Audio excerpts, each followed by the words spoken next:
Welcome to the Chronicles of Cigarnia, where we pair books and cigars, the two things that take all of my money. But, what else am I going to do with it? I don't know, better lighting equipment maybe? Donate to worthy causes? Save for retirement? Anyway, today I am very happy to feature one of the books that is always on my shelf, Nick Foulkes Cigars, a guide. And actually, this is the whole reason why I'm into cigars in the first place, so all of this is really this gentleman's fault. I'm pairing it with the Davidoff Winston Churchill Petite Corona, which is the second cigar I ever smoked and the one that really hooked me. So here it is, the origin story. So I haven't tried this cigar since I originally smoked it, and I'm a little bit nervous that it's not gonna live up to my memory, but let's just dive right in. Some nice rich tobacco smell, a little bit of hay. And of course the band is super classy, it being Davidoff. We have that lovely white and gold featuring Winston Churchill himself. So this is a Petite Corona. I think it's the smallest cigar I've had on the show so far. I noticed when I was first starting out, a lot of people were giving me super diminutive cigars. I don't know, maybe because they thought that a big cigar would be intimidating or I wouldn't like it. But I did have somebody tell me that a bigger cigar was not quite ladylike. And my ladylike response to that was, nice clean cut. A little crooked. Never get the cuts right. Pretty intense, deep flavor. Ugh, Winston, it's been a while.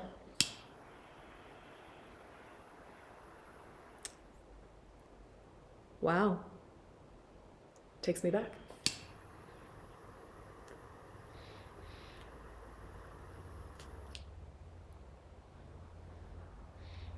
There's a surprising amount of pepper in the first burst, which surprises me because just thinking back to when I first experienced cigars, I'm surprised it didn't throw me off a lot, but evidently I pushed through, as I will now, because I know what's coming. Okay, let's get going with this book. I have to back up a step first because I didn't get to the book just by chance. I got there through this magazine. It's a men's magazine that I subscribe to, supposedly for my husband, but it's really for me. The Rake. This is their annual women's issue, which I happen to like the most for, I guess, obvious reasons, hopefully. And I noticed that the articles that I enjoyed the most from this periodical all had the same tone.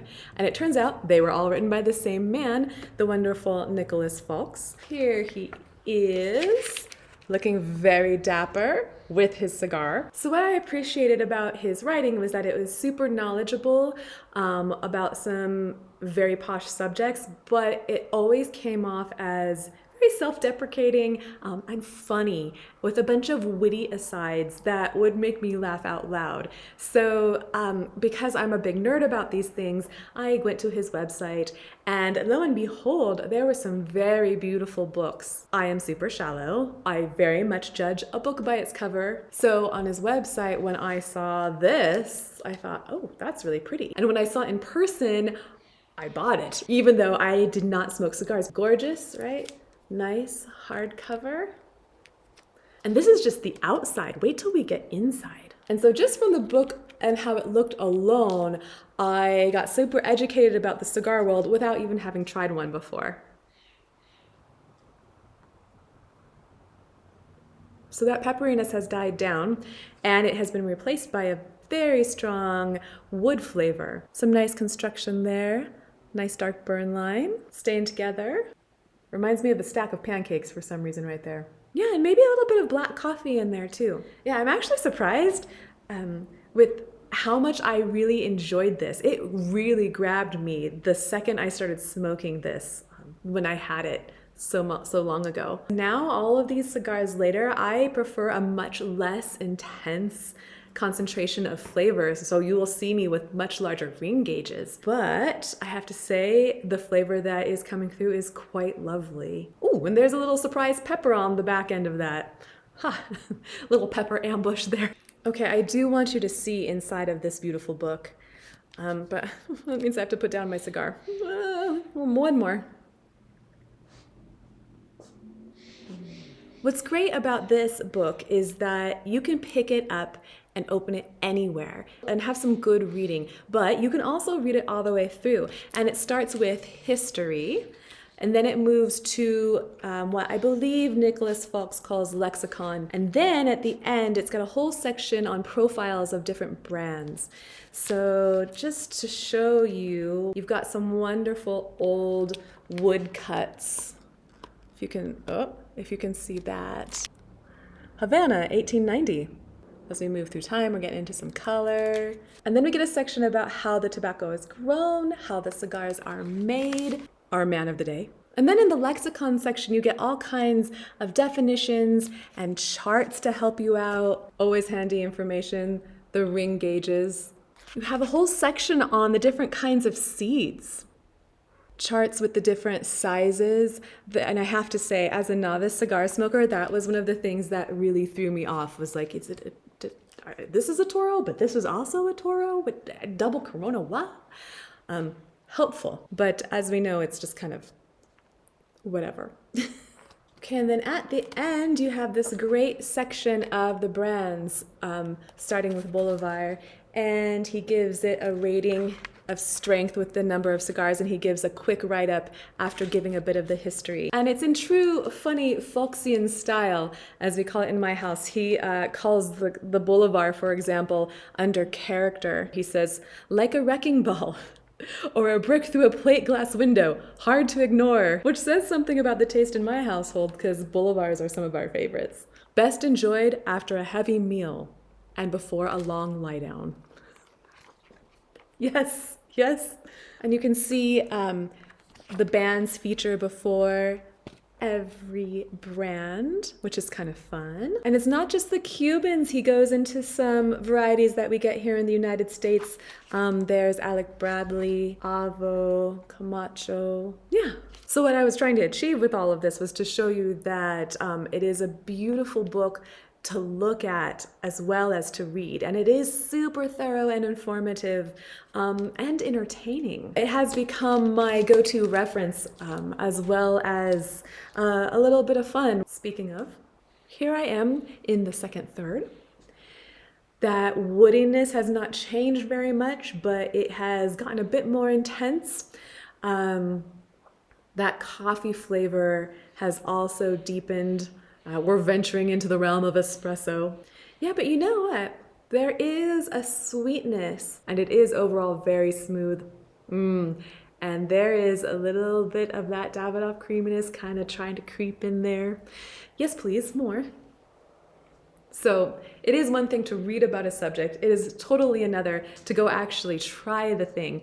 And what pushed me over the edge was that I found out that Mr. Nicholas Foulkes was doing a video review of cigars with his sons called Foulkes and Sons. And if you haven't seen it yet, I highly recommend searching it on YouTube. It's hilarious. It's like one of his sons just hits record and he and his other son just sit down and start talking. And they are funny and they just go. About 40% of it is about the cigar. The rest of it is, he will just go off on a tangent, and you will see his son next to him is being very patient, waiting to get a word in. But his son actually works for Davidoff London and is very knowledgeable himself. They have themes with their dress. I love their American Cowboy episode. And there are copious amounts of rings and jewelry. I am just like, it blows my mind. How they're able to lift their hands, I do not know. I am really enjoying this.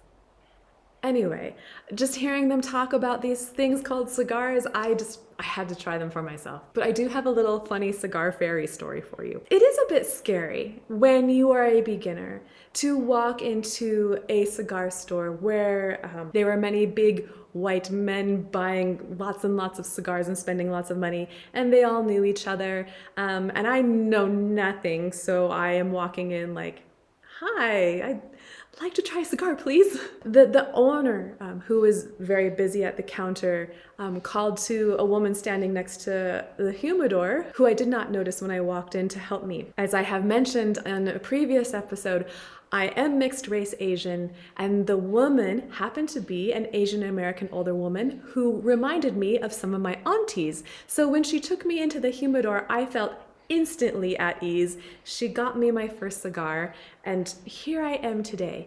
Now, the funny thing about this is that the owner has since become, I would say, my friend, mostly because I think I proceeded to buy one of everything in his store after that. And I have asked him about this woman, and he always looks at me like, girl, what are you talking about? So I don't know where this woman came from, but it seems that she was my magic cigar fairy to usher me into the world of cigars. Who knew the cigar fairy was an Asian American woman? I knew. So the third of the cigar is becoming a bit intense for me as far as flavor, but it's not bad. There's a lot of that woodiness and the coffee, but there is also an interesting ribbon of sweetness that will shine through occasionally. And I realize I haven't been talking about the burn very much, and that's because it's just been so perfect. I haven't even thought to comment on it at all. It's just been consistent and even all the way down. The ash stayed together really well. I had to knock it off so that I didn't accidentally throw it all over my hair. What I also find very interesting about this is it's nothing like what I remember. It's been very, very many cigars since I tried this, and what I remember was this incredible smoothness that I was not expecting. And I don't remember any of these flavors. Frankly, I'm surprised that I stuck with it with this amount of intensity. But you know, how fun is it to come back after all this time and to taste it again and to experience it like this? So I realize this whole episode has been a kind of thank you episode to the gentleman whose book and show got me started in cigars. Also, thank you to Nicholas Foulkes for responding to my very timid request over social media for permission to show some of the stills from his vlog. So thank you for being so gracious, sir. But I also want to thank my friend who I call my cigar father, Steve, for giving me this cigar as my second cigar. Thank you also to the people who commented and asked to know the origin story of how I got started in cigars. I hope this answers it for you. If you like this, please do consider subscribing. Please consider passing me on to anyone who you think might enjoy this. And thank you for the people who continue to leave kind comments. Some of the things you write are really funny and thoughtful, and I really appreciate when you share your stories about cigars with me too. That is a lot of fun. So for next time, what I've got planned is a kind of Sherlock Holmes extravaganza. I'm a huge Sherlock nerd, so you guys are gonna see me totally geek out, like I don't enough as it is. I have a non-fiction book about thinking like Sherlock Holmes, but I also want to feature a few spin-offs of the Sherlock universe, specifically a series that focuses on what if Sherlock Holmes was a woman. So please stay tuned for that. I think it's going to be a lot of fun. Until next time, I hope you are smoking some really good cigars, maybe revisiting some old favorites. I hope you're reading some good books, maybe some that start some new passions, and ideally doing them both at the same time. Thank you so much for watching. I'll see you again soon. What do you think? Yeah, that was good. That was good. That's my mom there watching me. Try it again, try it again. Try it again? Okay.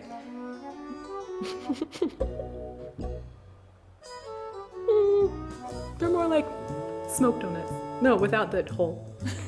They're like big donut holes. No, they're good. Smoke muffins. They could be more detailed, maybe, but I don't know how you do that with smoke. There's nothing like having your smoke ring critiqued by your mother.